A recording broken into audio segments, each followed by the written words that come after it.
My name is Gloria Estefan. You might know that I was born in Cuba and raised in the United States. And you might know that I built my entire musical career celebrating the intersection of my two cultures. Come on, shake your body, baby, do that conga. No, you can't control yourself any longer. Feel the rhythm of the music getting stronger. Don't you fight it till you try to do that conga. What you probably don't know is how much I have loved Brazilian music my entire life. For hundreds of years, African people, food, religion, and music made their way to the Americas and the Caribbean.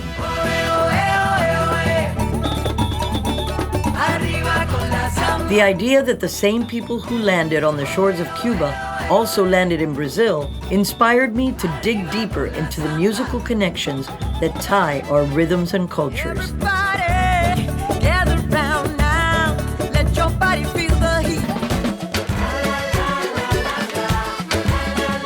That story is Sangre Yoruba, a musical journey through Africa, Brazil, and Cuba.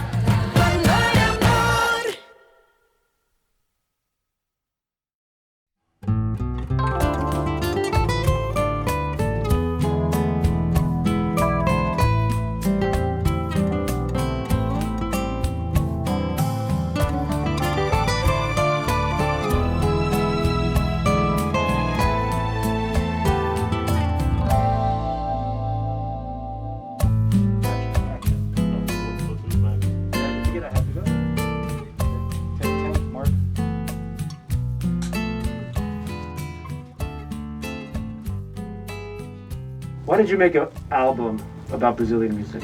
Why does any artist make an album? Because you have something you want to say. And I have loved Brazilian music so long that I became really curious as to what the songs that I've created, that I've written in this very space that we're in,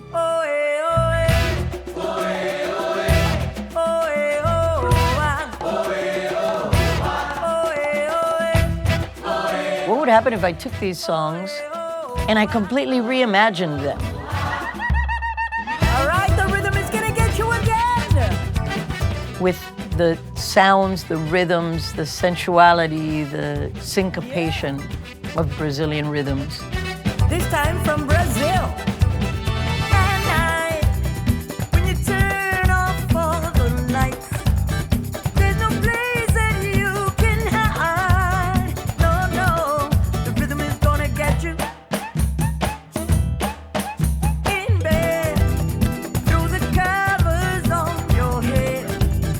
You pretend like you are dead, but I know it.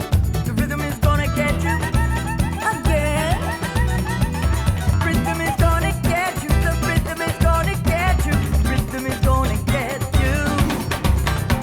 The rhythm is gonna get you tonight. I wanted to truly understand the roots that connect my Cuban heritage with those of Brazilian music. And the best way to truly understand it and its nuances was to go there, to walk those streets, to smell the smells, to be among the amazing Brazilian music and the people. And that's what I did. I went to Brazil. Rhythm is gonna get you tonight. Yeah.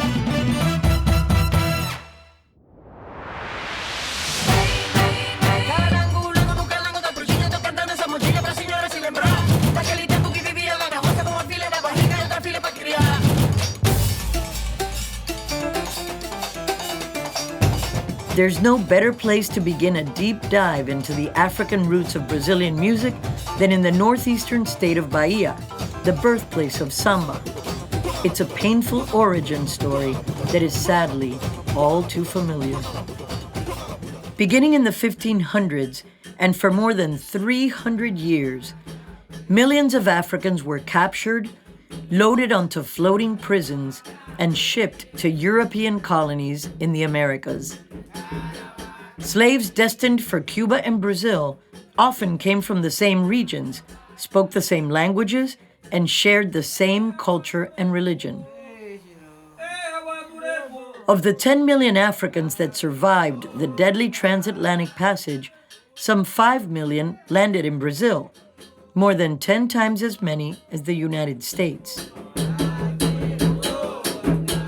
In Bahia, men, women, and children were forced to work on plantations. A majority of these people came from tribes like the Yoruba and the Bantu from Western Africa, with strong religious, culinary, and musical traditions.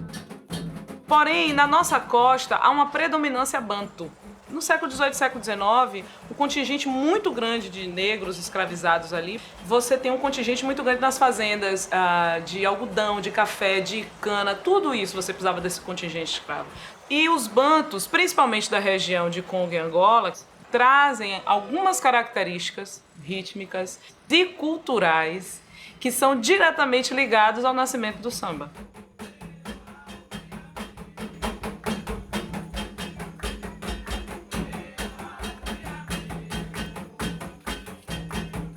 O primeiro elemento que a gente vai encontrar que vai ser o samba, que a gente reconhece como DNA, é um toque que vem da região do Recôncavo da Bahia, que a gente vai chamar ele de cabila ou de cabula. Tac, tac, tac, tac, tac, tac, tac, tac, tac, tac. Na conta 4, tac, tac, tac, tac, tac, tac, mais antigo. Essa clave, ela é a base de tudo. A partir dessa clave você vai destrinchar em várias outras coisas, você vai ter samba reggae, você vai ter uma série de coisas, mas a clave tá lá. A roda é uma outra característica bantu. As próprias palmas, o canto e o corpo. The clave is the beating heart of samba de roda. These circular gatherings of women date back to the 1800s. The dance was performed during African religious ceremonies rooted in the customs of the Yoruba tribe.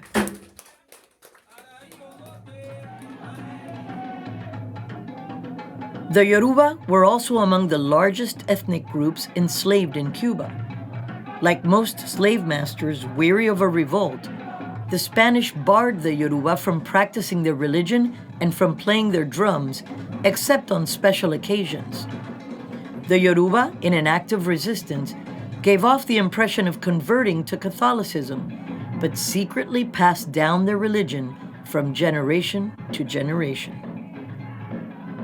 To this day, the descendants of African slaves safeguard hundreds of rhythms considered sacred in the religion known in Cuba as Santeria. These rhythms evoke the spirits of the gods, inducing believers into a trance-like state.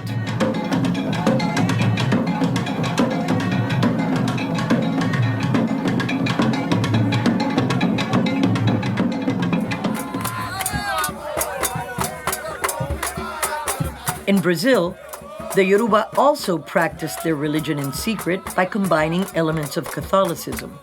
That mix of African and European beliefs is known today as candomblé.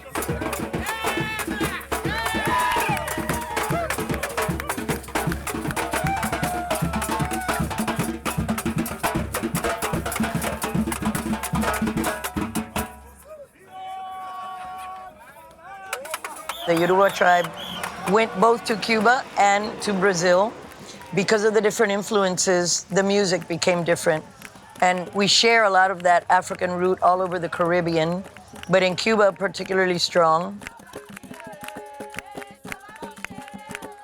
At the beginning, Miami Sound Machine, we played a few of these ceremonies that people would have in their backyards, celebrating San Lázaro or celebrating one of the saints that in the Santeria religion, in order to hide what they were doing, they would take on the Catholic saints as representations of their gods. Like Shango, the god of war, was Santa Barbara because she had a sword. It became a very big part of the religious ceremonies and of the music of Cuba. The teachings of Cuba's African slaves have shaped the island's musical masters, like composer Israel Lopez, famously known as Cachao, the creator of the mambo. Yo estaba haciendo el cuento a los muchachos que la influencia tuya, como tú ibas a ver de los esclavos tocando, como empiezan todos los ritmos. ¿Tú te acuerdas de eso, Cachao? En Candelaria, cerca de Candelaria, hay un pueblecito muy pequeño llamado Piloto. En ese pueblo había un congo que ella tenía 115 años y tocaba 72 horas casi sin parar. Increíble. Y la botella de ron aguardiente tocando. Eso era Mayumba se llamaba. ¿Y tú te acuerdas mucho de los ritmos? ¿De eso te dio influencia a ti, no? Sí, como no, todas esas cosas. Tambor yuca, tambor bula. Hay muchas cosas que no se conocen.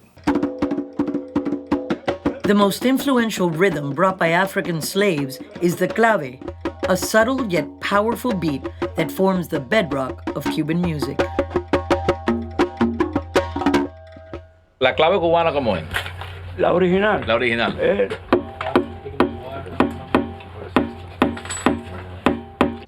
The clave can be clapped, played on the drums, or even with spoons. It allows the best musicians, like Cándido Camero, license to imagine new rhythms while maintaining a sense of familiarity. Cuando yo tenía 4 años, yo estaba en el kindergarten todavía. Y un tío mío por parte de mi mamá era bongocero profesional. Y él siempre me preguntaba que si yo quería ser músico, yo le decía que sí. Y entonces me regaló 2 laticas de leche condensada vacía y le puso cuero. Esos fueron mis primeros bongos.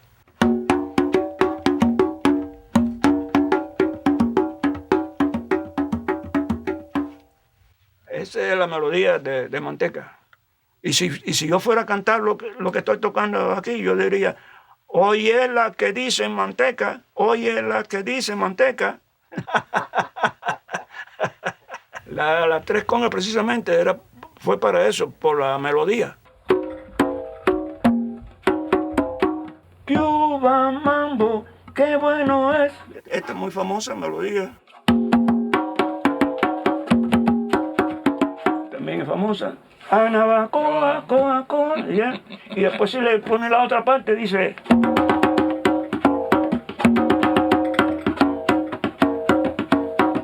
Que dice, arroz con picadillo, yuca, yuca, yuca.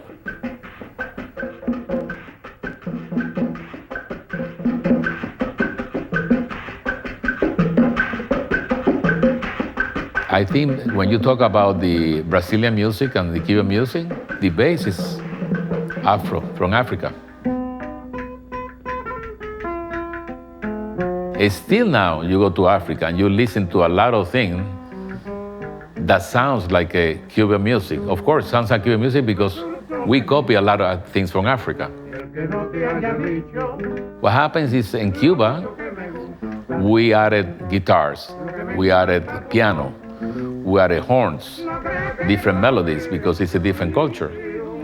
And that's what made it unique. This fusion of music was fantastic.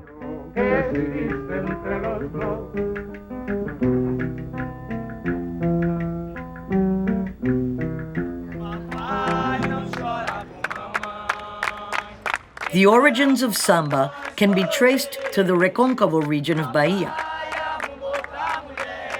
On the banks of the Paraguaçu River, African slaves sowed the fertile lands with their rich heritage.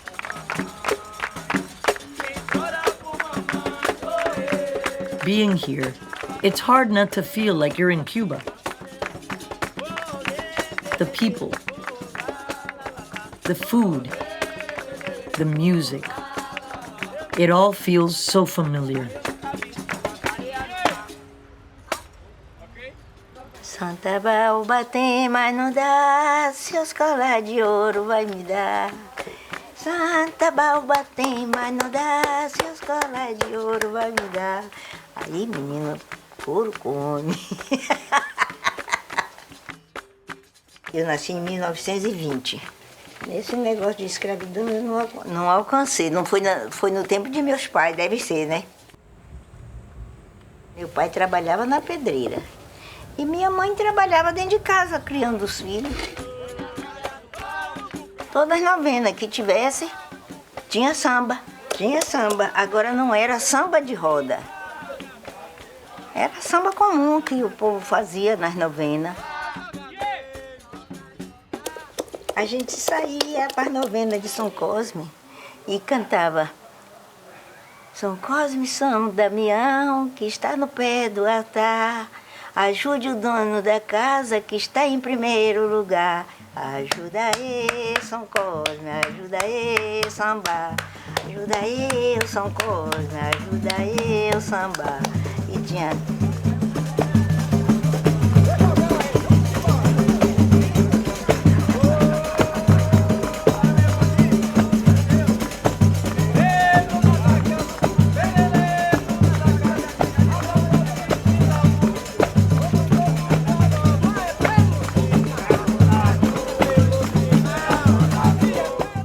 Samba em nosso recôncavo era porque era muito caruru. Caruru que dava os santos, era São Cosme, São Roque, Santa Bárbara, rezava Santo Antônio, armava lapinha, tudo era samba.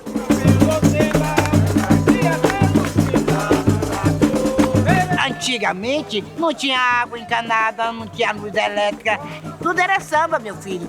Até pra gente tapar uma casa era sambando, pra amassando os barros, para não tapar a casa com os caroços.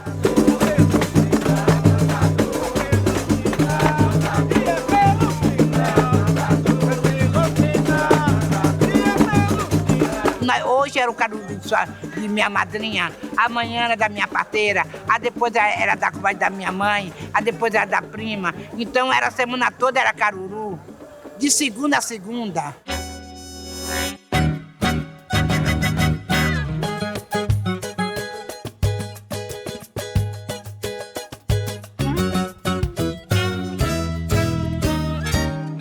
I have long believed that water unites the world. Water is in our bodies. It determined where the greatest civilizations were founded, and it is a bridge between distant land masses, Africa, Brazil, Cuba. In the Yoruba religion, water is venerated in the form of several deities. One of the most revered is the goddess Oshun, who in Brazil is celebrated yearly at the lake of Abaete. Here, women have gathered for centuries to wash clothes and sing samba in a rhythmic call and response.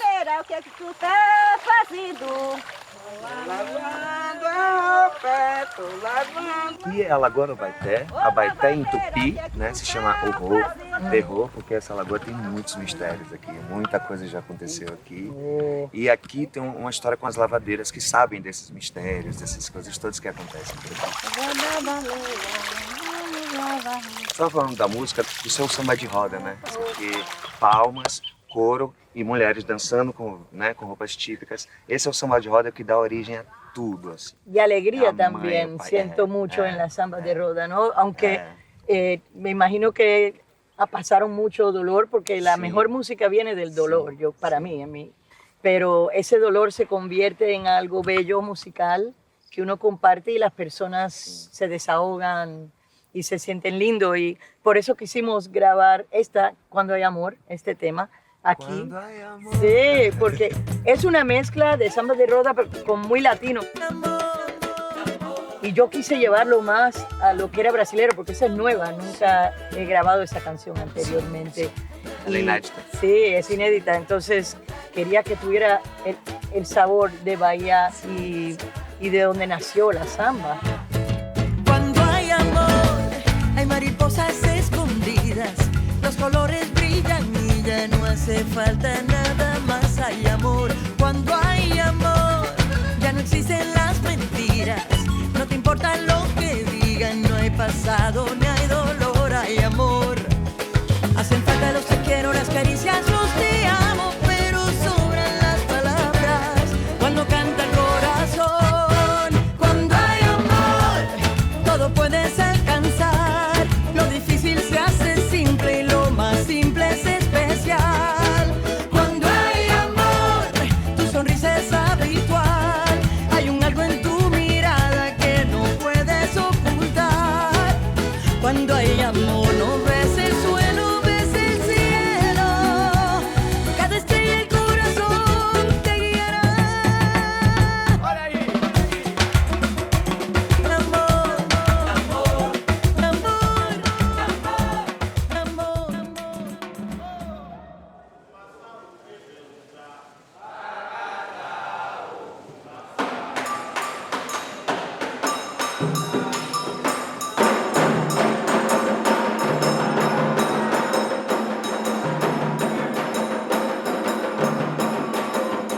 In 1888, Brazil abolished slavery.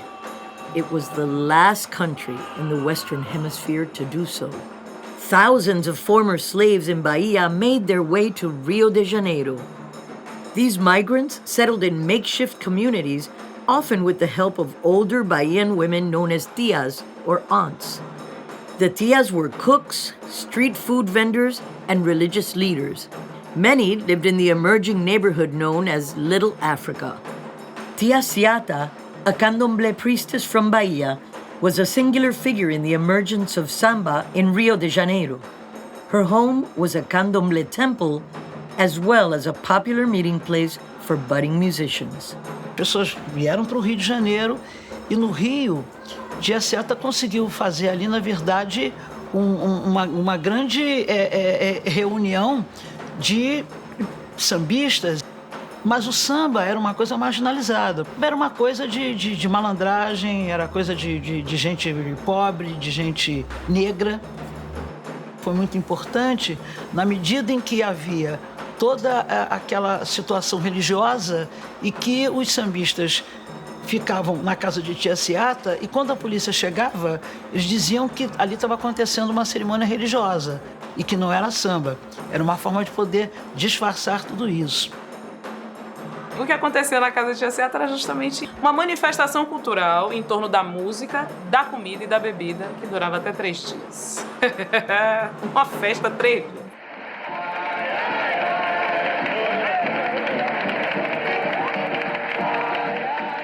The Union of Candomblé drummers and influential songwriters at Tia Ciata's parties ushered in the modern era of samba from Rio de Janeiro. The first samba to become a hit was recorded in 1917. Called Pelo Telefone, the song was a collective improvisation performed at Tia Ciata's home.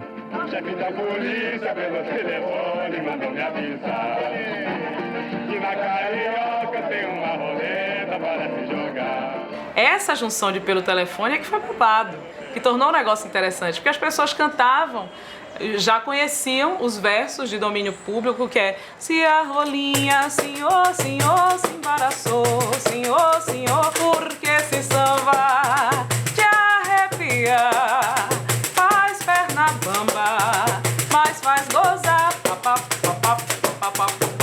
Isso é de domínio público. Aí isso se junta com outras estrofes que foram compostas na casa de Tia Ciata e isso vira uma grande festa, porque todo mundo sabia cantar aquele refrão, né? E aí isso, inclusive, cria uma formatação muito interessante para o samba, que é onde você tem um refrão comum, isso já existia, você tem um refrão comum, onde todos cantam, e as estrofes são compostas na hora. Isso é o samba de partido alto, que é o samba de improviso.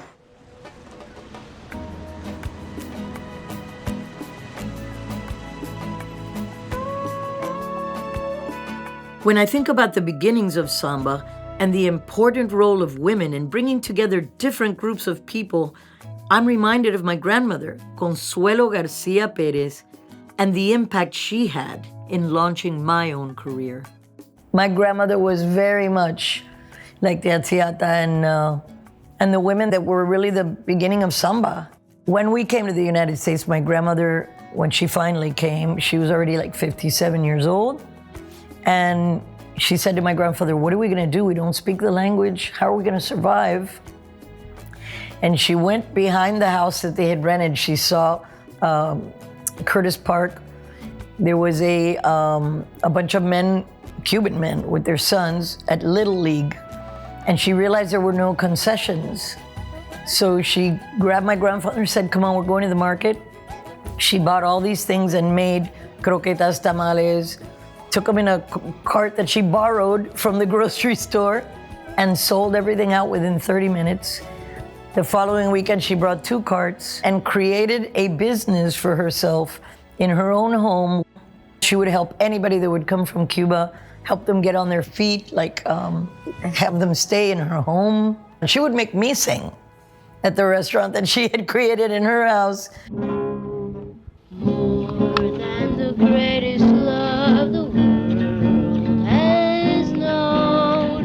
This is the love I give to you alone. and I would say, I don't like being the center of attention. I'm going to go to school. I want to be a psychologist. And she would say, singing is your gift. And if you don't share that with the world, you're never going to be happy. And one day, it's going to fall in your lap. And I hope you're smart enough to recognize that and say yes to that challenge when it comes.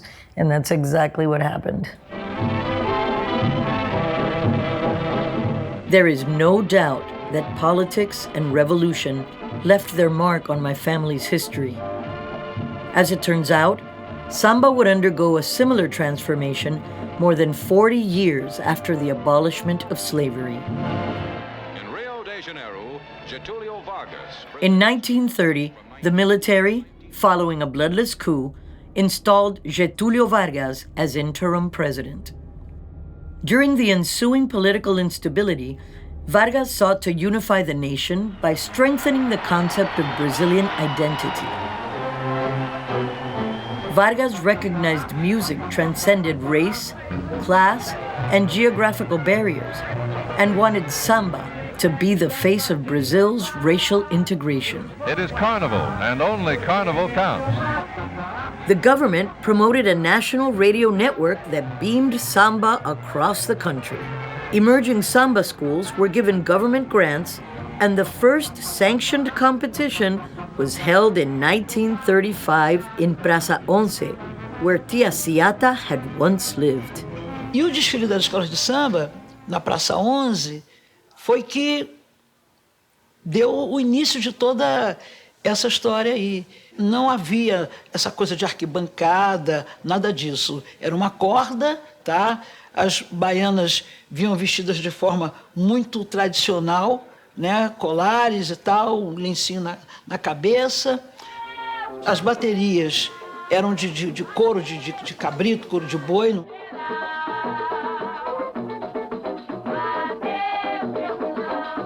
Samba's popularity among the mostly white upper classes skyrocketed.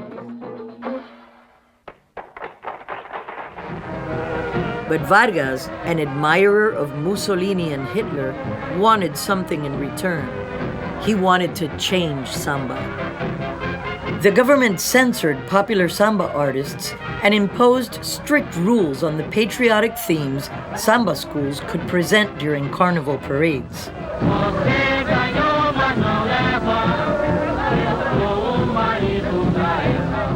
Aí obrigou as escolas a falar de vultos, como se diz, Castro Alves, né?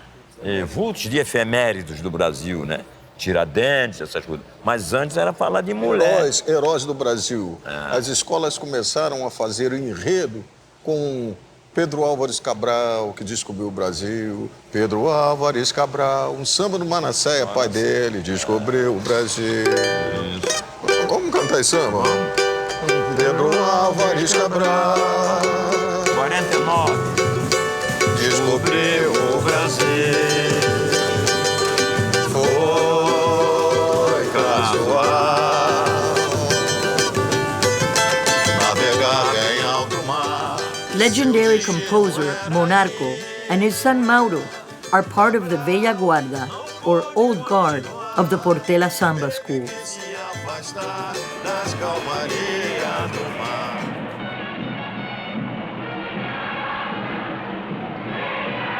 The group has competed since the first official parade in the 1930s, taking home more first-place trophies than any other school.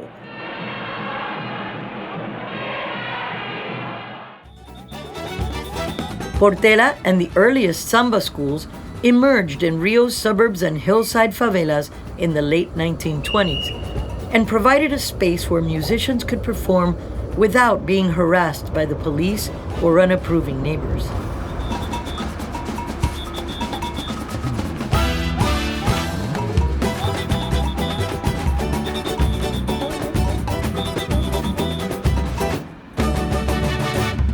Nurtured inside the schools, samba came of age in Rio de Janeiro, as did the oral tradition of passing down shared histories.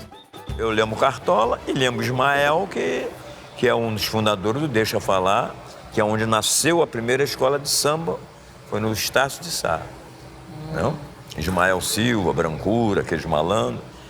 Lá tinha a escola normal, as pessoas estudarem, aqui eles ficavam cantando samba. Aí alguém disse, lá a escola normal, aqui é a escola de samba, aqui é a escola de samba. Ah, mas tá fazendo barulho aí, os vizinhos estão reclamando. Deixa falar, deixa falar. Aí vem o deixa falar do Estácio, que foram eles. A primeira escola de samba surgiu no Estácio de Sá. Eu digo isso, eu repito e posso provar. Os professores do lugar, Mano Bide, Mano Rubi Edgar, e muitos outros que não consigo lembrar. Depois surgiu a favela, Mangueira e também a Portela. Entendeu? E assim nasceu a nossa escola de samba. In the early days, the most popular form of samba was heavily influenced by European polka and machixe, the Brazilian tango. The samba schools, however, needed a rhythmic cadence that was easier to march and dance to during the carnival parades. They developed a syncopated style, played at a faster tempo and with longer notes. The style was dependent on a strong percussive element made up of drums, tambourines, and the inimitable cuica. Much has changed since those early days, but one thing remains the same: the samba school's trademark drums.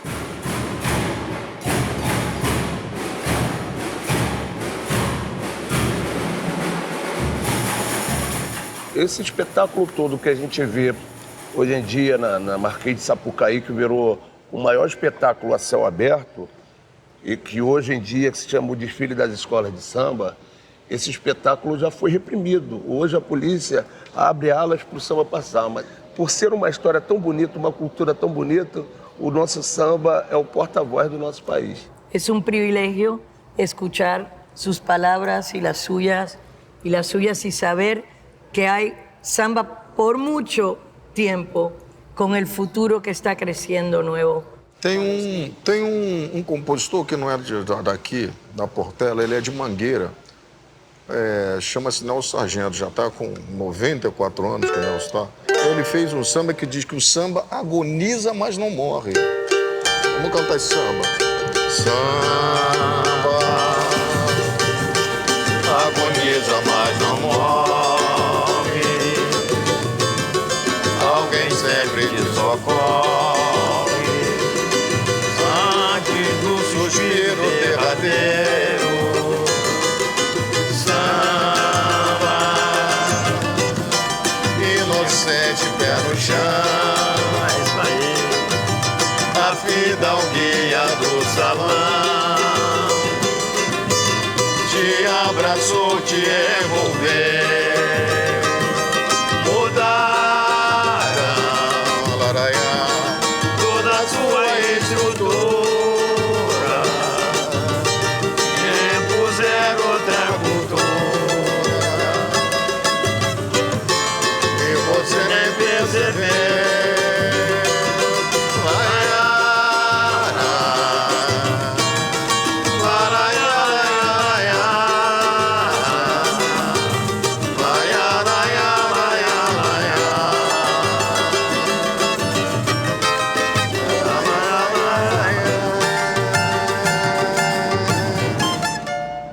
Muito obrigada, Monarco, Mauro, Sergio, a todos ustedes. Los queremos mucho, gracias, muito obrigada. Eu que agradeço. Y que siga la tradición. Amém. Que siga.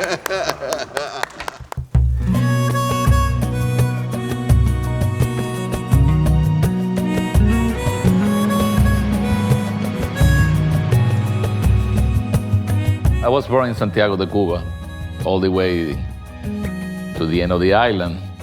And I always was involved with music. And there was a lot of religious music.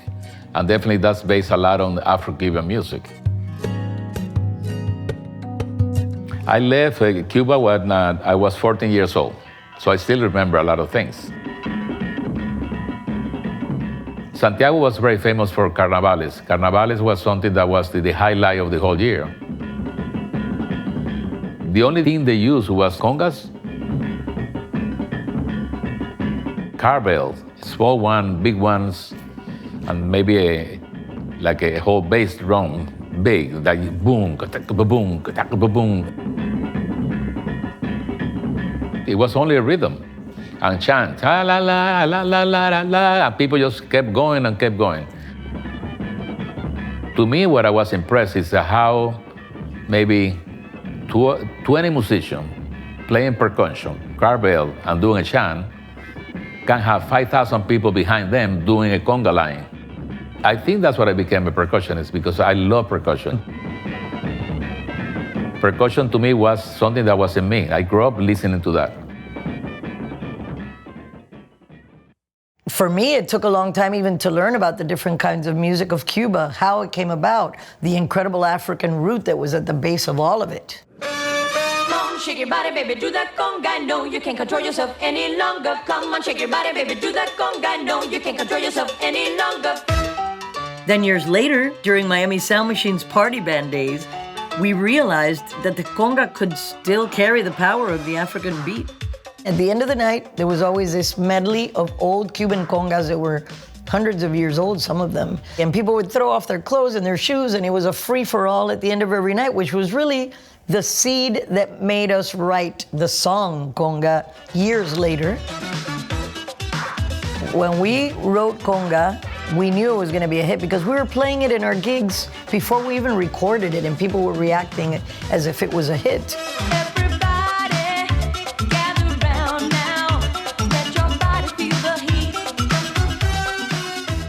Música conga.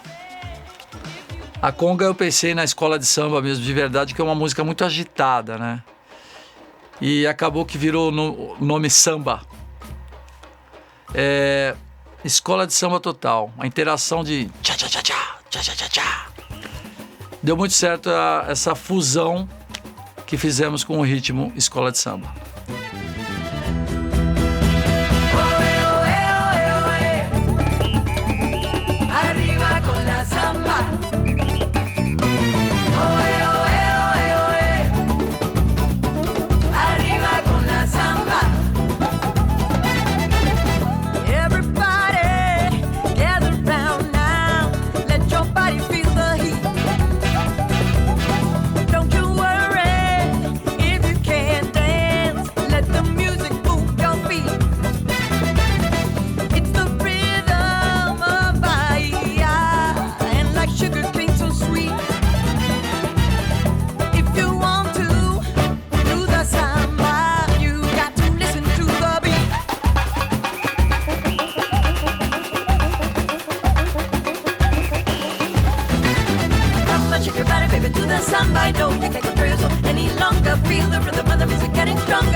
The 1930s were a golden age for Brazilian music.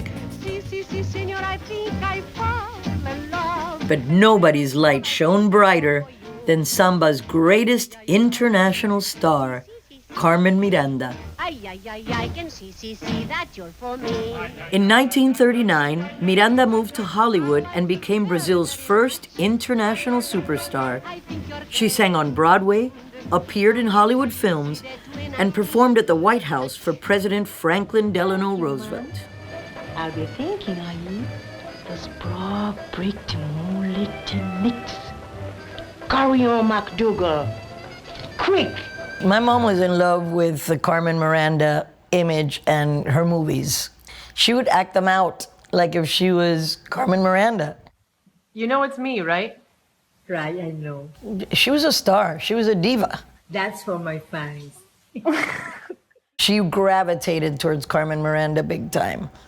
But as Miranda's success in the United States grew, back home, she was accused of becoming too westernized and of playing into unflattering stereotypes. I am absolutely sure that she went through a lot of struggles.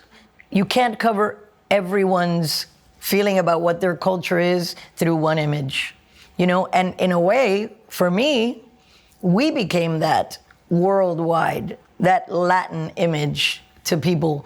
And that really became real for me when I was opening up the American Music Awards and someone had the idea to try to put fruit on my head. And I go, hold on. This is not me. So even though for my mom, she loved that music, I think that for me, she became more of what a stereotype of a Latino is to Americans. And that they expected everybody to look and sound and have that kind of personality.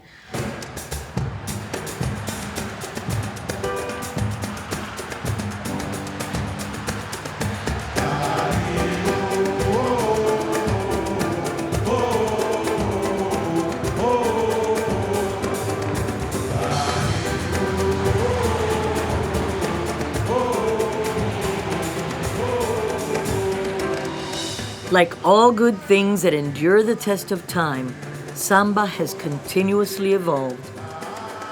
One of the most influential new sounds emerged in Rio de Janeiro almost by chance.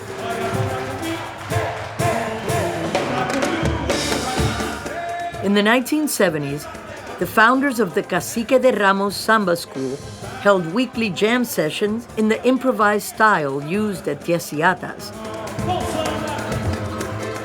The sessions gave rise to Fundo de Quintal, or the backyard.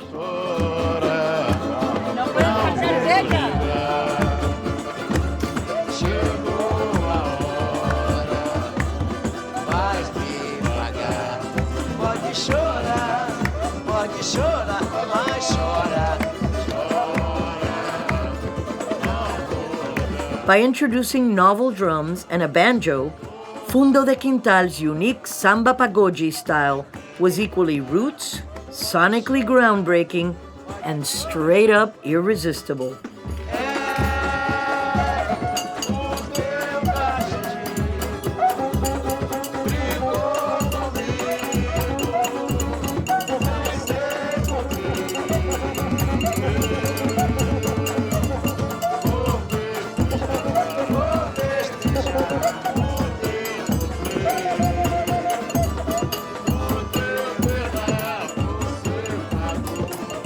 I sat down with current and former band members to learn about music's evolving roots.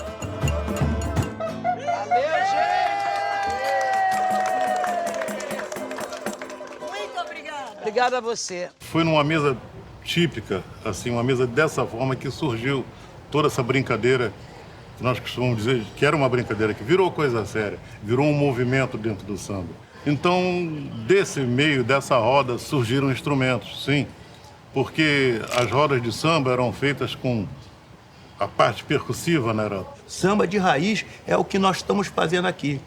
Usted me recuerda a mim a la gran Celia Cruz. Conoce a Celia Cruz? Eu conheci a Celia Cruz, você fala para ela, em Porto Rico. Tomamos um café da manhã juntas. Foi a primeira cantora cubana que eu conheci, agora você. E eu tive muita honra nesse encontro, porque eu sempre fui fã dela, daquele swing. Sí. E agora de você. Ay, qué bella. Celia, como usted, es la reina de nuestra música Aquella cubana. es. Tuve el honor de grabar con ella. Ella era muy humilde, muy humana. Muy humana. Y ella vivía en la música, porque la música no tiene edad. Es verdad. Como usted, cuando está en el escenario, nadie tiene edad. Celia, yo la veía y era Celia Cruz, Era como Celia. usted, la reina de samba. Nosotros sabemos aqui no Brasil que o samba é um universo muito masculino, muito machista. Então, mulheres como Dona Ivone Lara, tantas outras conseguiram penetrar nesse universo. E dentro do samba, comecei a conhecer pessoas como ele, como Zeca, como Jorge Aragão, Seu Cartola, Nelson Cavaquinho, grandes nomes do samba. E foi com eles que eu fui aprendendo a viver neste mundo, nesse mecanismo e nessa família do samba. Creo que este conjunto de músicos y de instrumentos que uno toca con las manos nos llega profundo. Y tanto como para mí uno de los favoritos, Sacuica, que habla, llora, canta. Um som maravilhoso.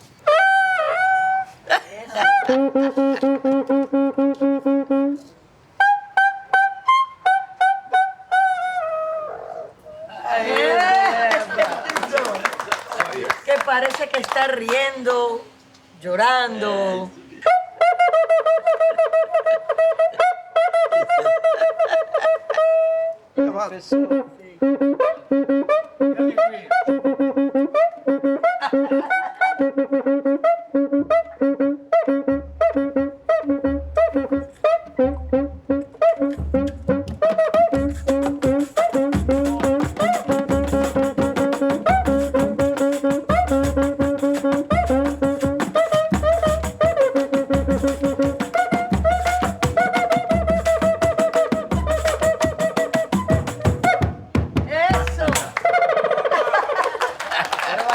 Yo compongo, para mí eso es mi catarsis en el mundo. La música me sanó mucho en cada momento de mi vida.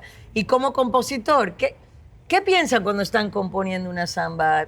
A nossa rotina, o próprio dia a dia, traz tanta coisa para a gente poder escrever, tantos temas, tantas motivações para a gente poder fazer, escrever ou por sofrimento, ou porque mal de amor, mas a gente tem todo um tempero aqui dentro do Brasil para poder fazermos o que a gente faz naturalmente. Para mí es mucho más fácil componer con dolor que con alegría. Claro. Pero la idea de la música es convertir el dolor en alegría. A dor ensina muito mais, né? Sí, claro. Você voltou para escrever também.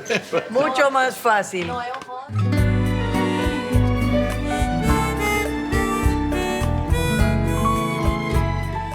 As it was for samba, dealing with pain and staying connected to my roots have been a huge part of my musical journey. I was born in Havana, Cuba on September 1st of 1957. My father, José Manuel Fajardo, was a police officer assigned to the motorcycle escort of Cuba's First Lady. When Fidel Castro overthrew Fulgencio Batista's government in 1959, it changed our lives forever. The night of the coup, my father was stationed, since he was the motorcade of the First Lady, they were at a big party, and he was stationed outside. He came home to my mom, and he said, "We are in big trouble. The president and the First Lady just left the country. This is going to get bad." My father was blacklisted because of his ties to the previous government, so he knew he had to move us to Miami. But my father never intended to stay. In 1961, he participated in the failed Bay of Pigs invasion. He was arrested and imprisoned for 2 years. Upon his release, he joined the U.S. Army in 1963, and I grew up on military bases in Texas and South Carolina. When I was 9, he was deployed to Vietnam. He was so scared I would forget him, he devised a plan for us to keep in touch. Y ahora te voy a tocar Cuando salí de Cuba. He went and he bought 2 quarter-inch tape recorders, one for my mom, and he took one with him, and he said to her, I want to hear Glorita singing, because at that point I could already play the guitar. I want her to talk to me on these tapes, and I want you to talk to me. And I'm going to do the same on my end.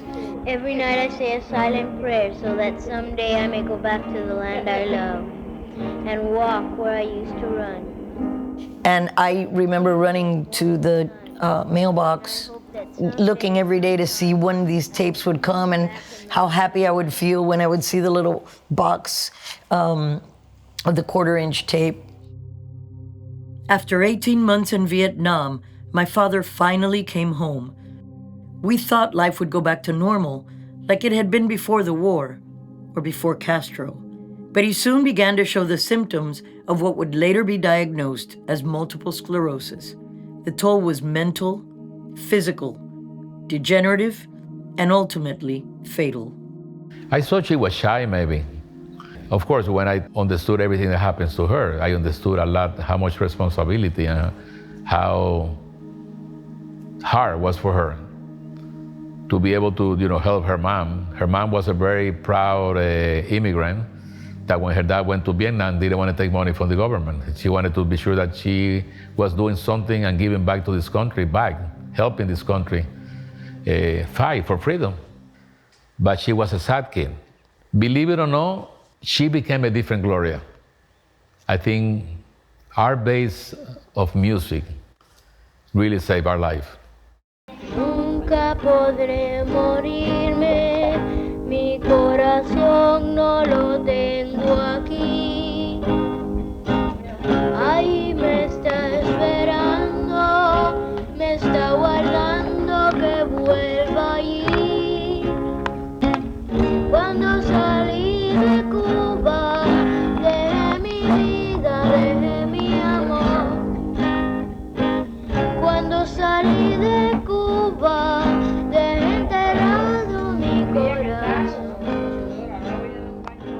I grew up in this country, but for my parents, it was incredibly important for us to keep our Cuban roots. For them thinking, we're going to go back. And then the more we saw that we weren't going back, the more important it became to celebrate and honor those roots and for us to know where we came from and who we were.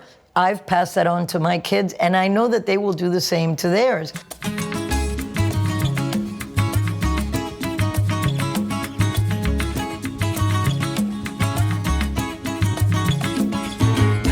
De mi tierra bella, de mi tierra santa. If I had to leave one album behind in this world, it would be Mi Tierra.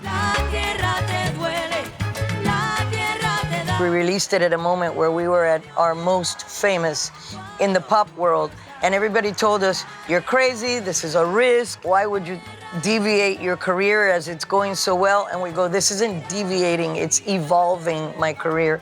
We wanted to reclaim and to celebrate those musical roots of a Cuba that will never be again. So I take particular care in how we do that song, and it's got a beautiful string arrangement, it's got horns.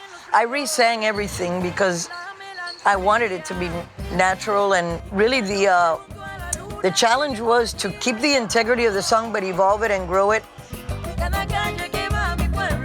and to allow the fans to reimagine these songs as if they had been born that way.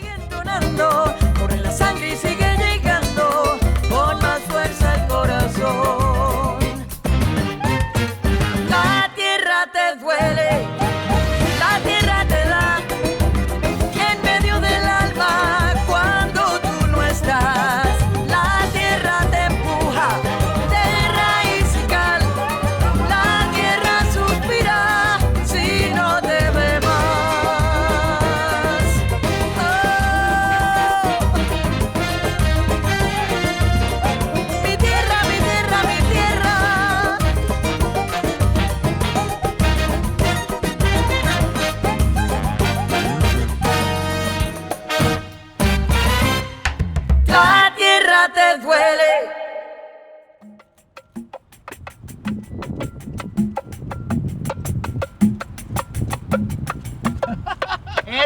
Ela. É.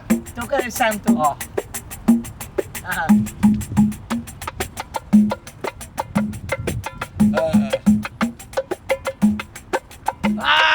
Glória Estefan, percussionista. En otra vida. Brazilian popular music is as varied as anything I've heard. Samba alone has some 200 offshoots. Tócame cómo es el ritmo. El acento. To help me envision my songs as if they had been originally inspired by Afro-Brazilian rhythms,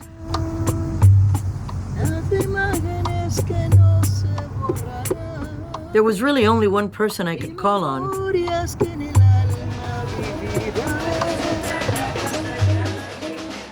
Laércio da Costa is a producer, arranger, and one of the world's foremost percussionists.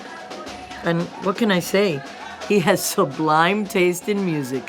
Olha, na verdade, Gloria Estefan foi uma pessoa muito importante para mim como percussionista naquele CD Mi Tierra. Quando eu ouvi o CD, foi a música Colosanas que me quedam, eu fiquei assim apaixonado. Os arranjos. E aí aquele disco foi minha referência, foi a referência da minha vida, né? E eu peguei tanta paixão, mas tanta paixão por ela que eu acabei tendo minha segunda filha. Eu coloquei o nome de Stephanie porque, na verdade, eu queria a Glória e minha esposa não queria a Glória. Minha esposa ficou grávida outra vez e fizemos... Eu tive a felicidade de minha esposa aceitar de colocar a Glória. Então a gente completou, ficou Glória e Stephanie. Então, gente, essa aqui é a Glória, essa é a Stephanie, que eu tive a felicidade de tê-las e homenagear a minha rainha da música mundial, que é a Gloria Estefan.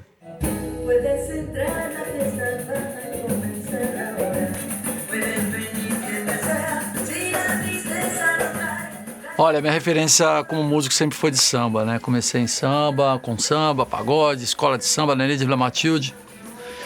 E eu sempre toquei em samba de roda, né? Pagode de roda.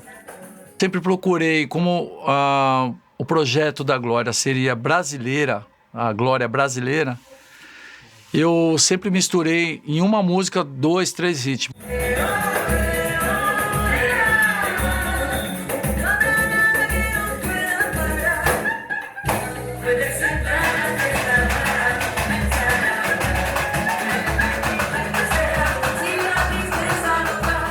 A música O Homem Falou foi uma ideia até da Gloria Estefan, que ela gosta muito da cantora Maria Rita, né, que é filha da nossa querida Elis Regina.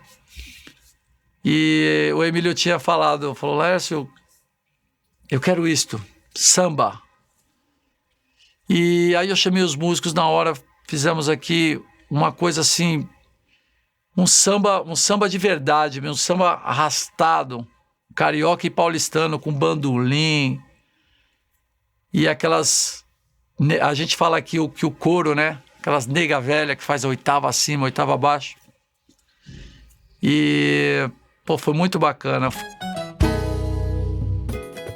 One of my all-time favorite singers is Elis Regina. Infused with style and gifted with mind-bending vocals, Elis was a powerful force in jazz, taken too soon at age 36. Hello, hello, hello. Oh, gosh. I'm so thrilled. I'm so thrilled to meet you. Her daughter, Maria Rita, is a multiple Grammy Award-winning artist in her own right. Your voice is so beautiful. I love you. Okay, I can die now. No, please. Maria's version of the samba classic E O Homem Falou and The Man Spoke moved me in a way only a great samba song can. What drew you to the song? What made you want to record that song? The song was written originally after the military dictatorship was over, almost officially over in Brazil. So it talks about what we call here the abertura, is the opening to society, to democracy, finally, after 30-some years. And so you can come in and enjoy the party, and the house is ours, and the home, and so on and so forth. It just made sense at that time, in the 80s, when this happened. So at the time when I was recording it, it kind of made sense for me to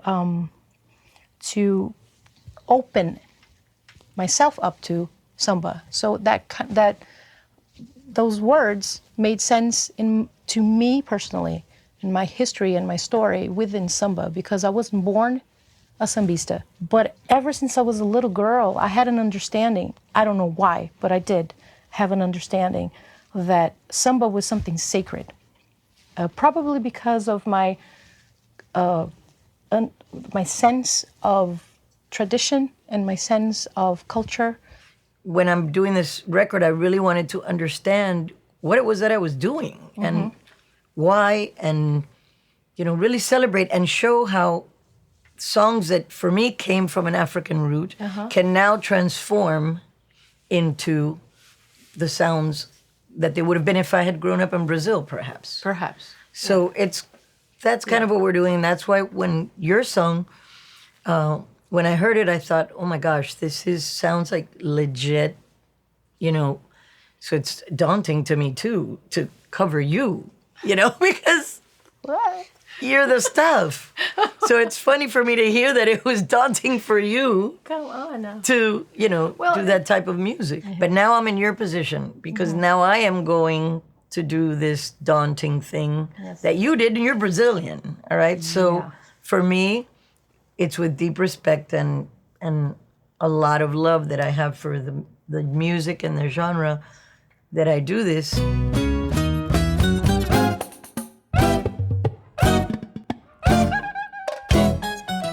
Puedes entrar, la fiesta va a comenzar ahora. Puede venir quien desea, si la tristeza no trae solo tu corazón, espíritu de hermandad, que tu presencia es primordial en esta unión. Puedes entrar, la casa es grande y pertenece a todos. Hay que limpiar el salón para la celebración, conmemorar la armonía de nuestra evolución. De esta unidad va a nacer un nuevo mundo. De esta unidad va a nacer un nuevo mundo. Debes ya llegar sabiendo que la gente brilla como el sol, con almas que nos hacen resplandecer, llenando con su luz a las mañanas. Formemos esta samba con mucha unión, al ritmo de un equipo campeón. No vamos a permitir que nos detenga nuestro andar, no habrá quien desanime la fe en cada paso. Andemos, que ahora es la hora del mundo sanar. No hay nadie que nos impida al fin llegar. La fiesta al fin está por comenzar.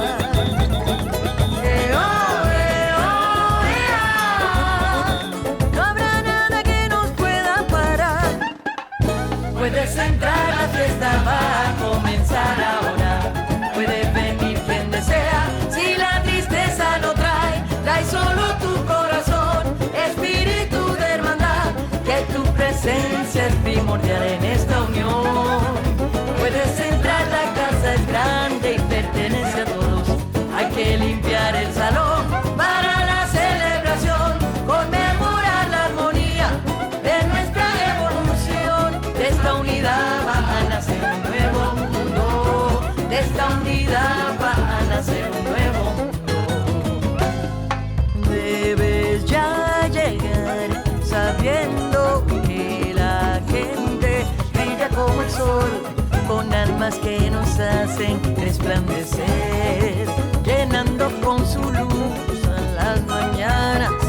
Formemos esta samba con mucha unión, al ritmo de un equipo campeón. No vamos a permitir que nos detenga nuestro andar, no habrá quien desanime la fe en cada paso. Andemos, que ahora es la hora del mundo sanar. No hay nadie que nos impida al fin llegar. La fiesta al fin está por comenzar.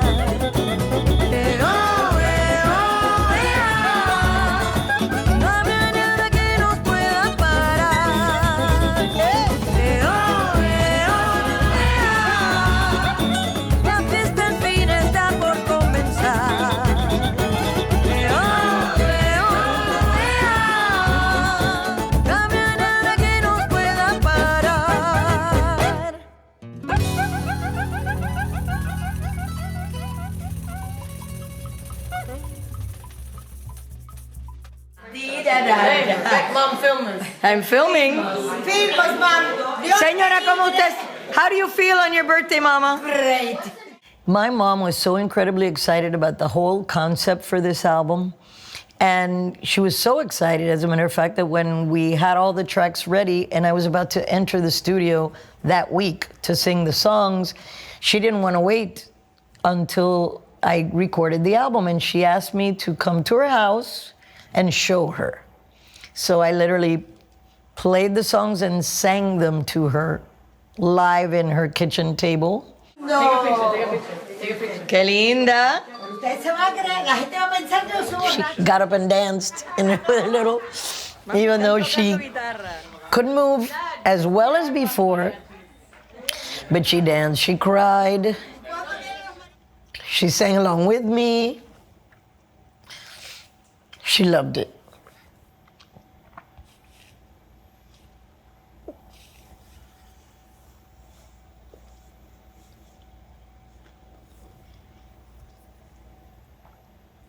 Happy birthday to you. Está muy linda, Mama.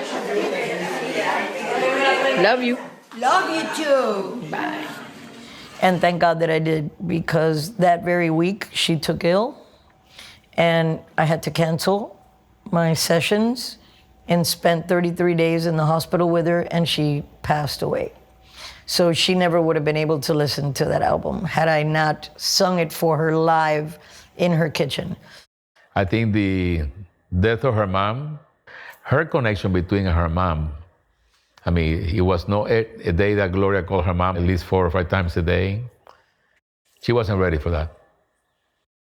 She wasn't ready to lose her. It was devastating for her. And about 4 or 5 months after she passed, I tried to go to the studio, but it was impossible. I could not vocalize, I couldn't sing, and it took me a year to be able to get back, to be able to sing and put the joy that was intended for this album. And then at that point, my mom helped me through it. I felt that she was with me, helping me through. But imagine that first time I went back to try to sing songs like Don't Want to Lose You or Mi Tierra, it was tough.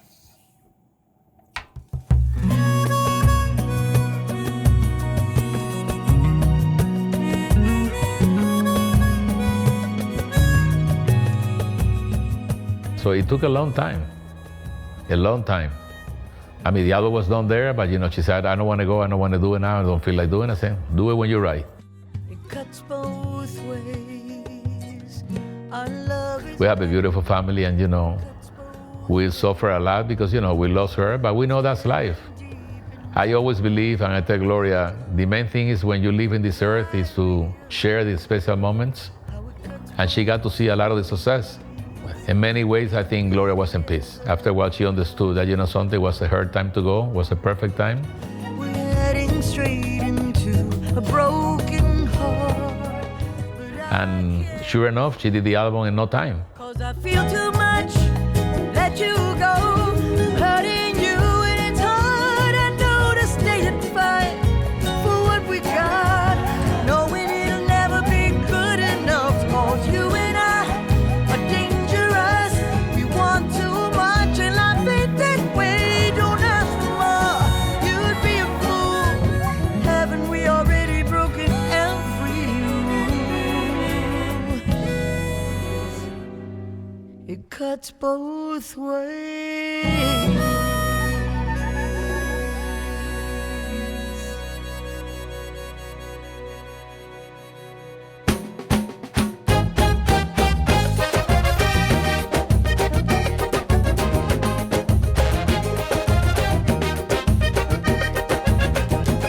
Como después de la noche brilla una nueva mañana.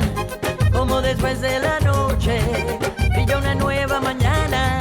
Así también en tu llanto hay una luz de esperanza. Así también en tu llanto. Salvador de Bahia is Brazil's musical heartland. The city is home to the largest and richest collection of African culture in the Americas. You can hear it when the Blocos Afros, ensembles featuring hundreds of percussionists, take over the streets, their beating drums echoing into the night.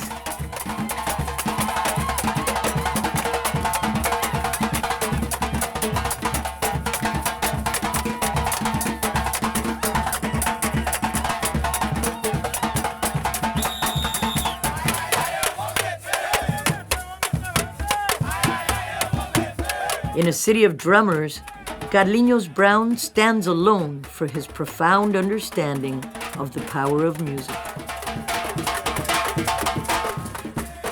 Esas raíces que comenzaron aquí de samba en Bahía, ¿dónde la ves yendo? ¿Cómo crees que va hacia el futuro? Em verdade, este futuro foi planejado pela força das mulheres. O matriarcado sigue forte, porque a compreensão que temos de samba transpassa a ideia rítmica e a ideia de tocar tambor. Está na base educacional, está na base de que possa memorizar a África e contar para o futuro que a ancestralidade é verdadeiramente o novo.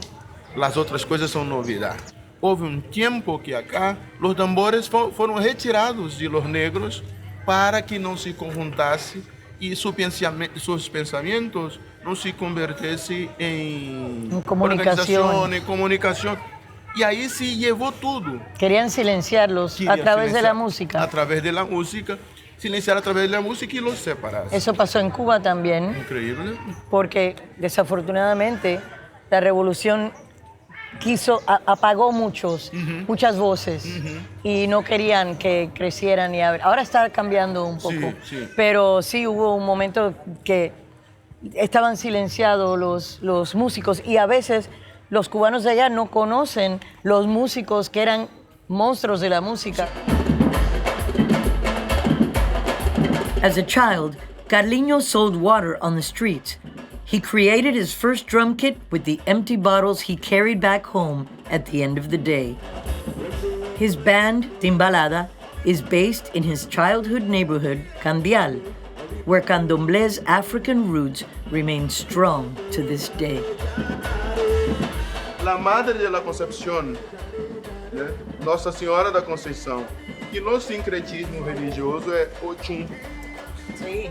Nosotros tenemos la Virgen, la Caridad del Cobre y la protectora que es de Cuba, que tenía 3 hombres en un barco que ella salvó. Sí. Entonces en cada cultura tienes una forma de hablar de los mismos cuentos. Sí, de los mismos cuentos. Pues la raíz entendemos, las raíces son igual. Sí. É o que hace tú hacer samba tão bem. Porque alguém pode perguntar, Glória, está fazendo, como ela faz esse samba? Como aprendeu? Não, viene com você. Viene com a identidade, vem com as raízes africanas. E isso existe. Nós não podemos desconectar do DNA do mundo. A África não é apenas um sítio onde tem negros. Há equívoco que se imagina que a África só tem negros. No, y la cultura era la primera cultura del mundo. Tenían educación y muy avanzado siempre. Y cuando yo he ido a África, yo escucho la música que ellos hacen y digo, eso es salsa. Sí. Eso es exactamente lo que ahora le llamamos salsa. Sí. Y de ahí nació, sí, de ahí salió y de ahí sigue progresando así. Así que sí, eso es lo bello de la música. La unión. La unión. Hablando de unión, voy a invitarla para que conozcamos el gueto ahora porque tiene una sorpresa para você. ¿Ah, sí? Sí. Vamos. Ay, Dios mío. Marchamos allá. Qué belleza. Marchamos. Vamos.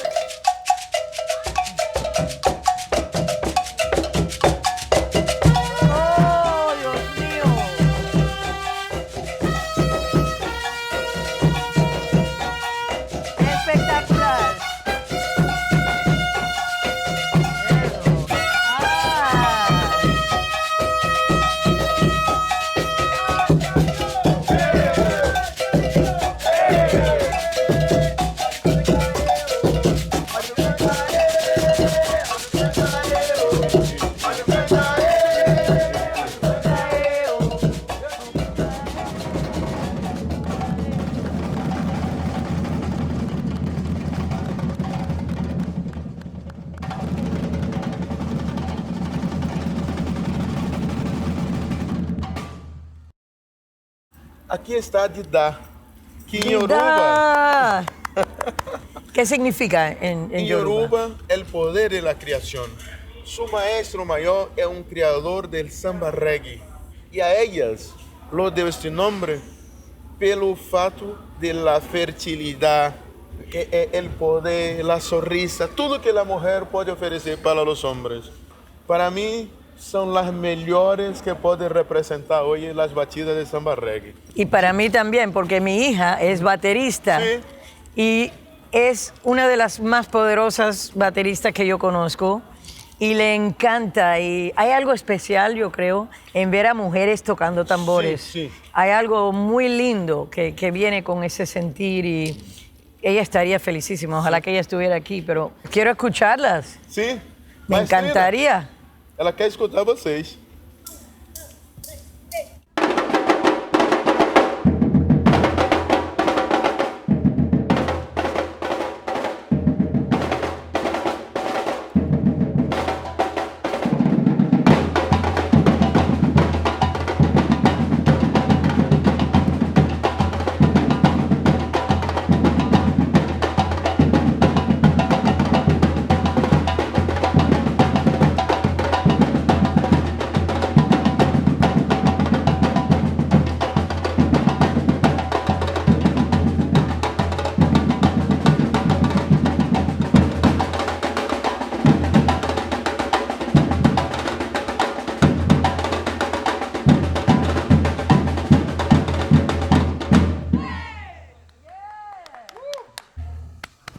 Bravísimo. Bravo. Quiero llevarme un poco de sabor de Bahía. Quiero, de alguna forma, que sean parte de lo que está pasando en este disco, lo que he visto aquí hoy. En verdad lo creo que ya tiene, porque su trabajo, su labor, emprestó mucho conocimiento a nosotros. Venimos del mismo segmento. Somos representantes de los tambores y de lo canto mágico que África nos dio.